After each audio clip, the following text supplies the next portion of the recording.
Hello guys, magandang buhay. So, ayan, mag-umpisa tayong magtabas na naman ng damo dito hanggang doon.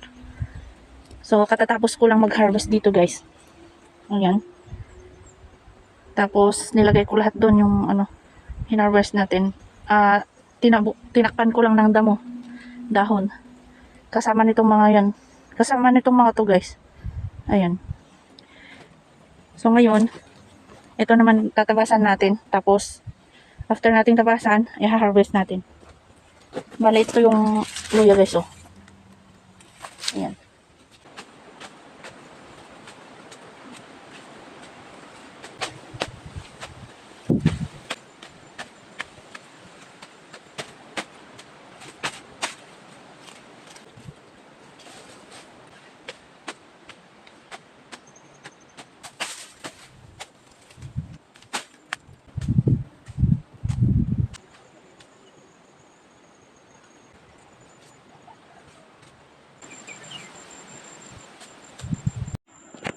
Ayan, natapos na nating tabasan ng damo. Pero meron pang natira dun. Sa susunod na lang yun. So, bale ito. Maghuhukay muna tayo. Ayan yung mga luya guys, oh.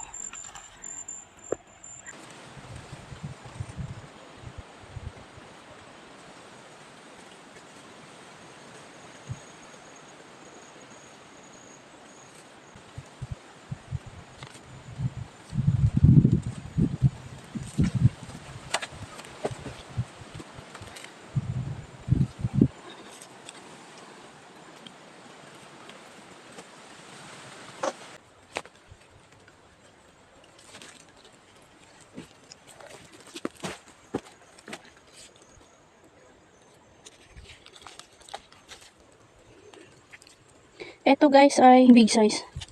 Ayan, oh. Ang laki ng mata niya.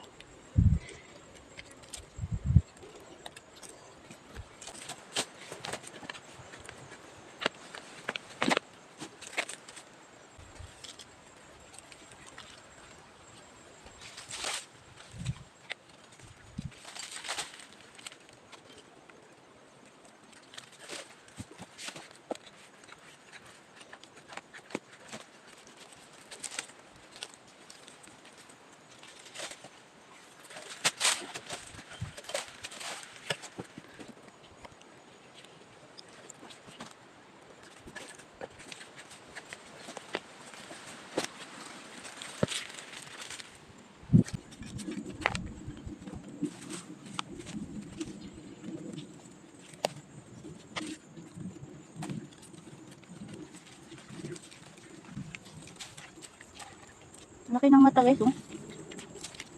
Ayan, bilog na bilog.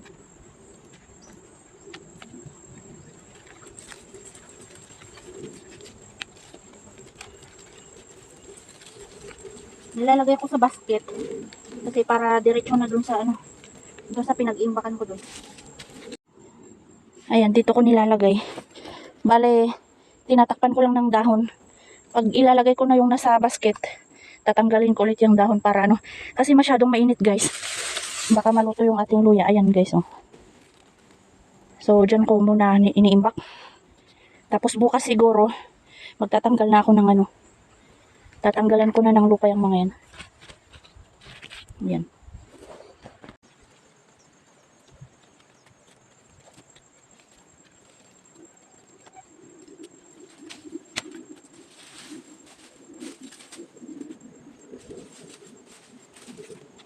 Ayan guys, natapos na natin i-harvest ito.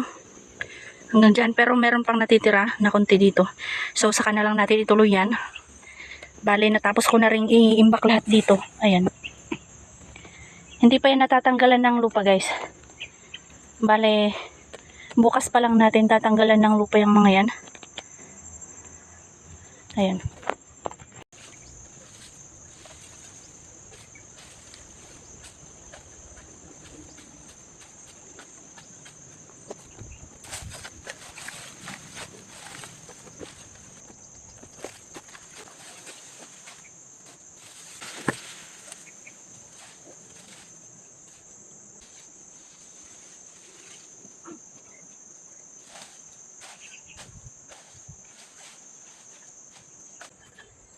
So, ayan guys.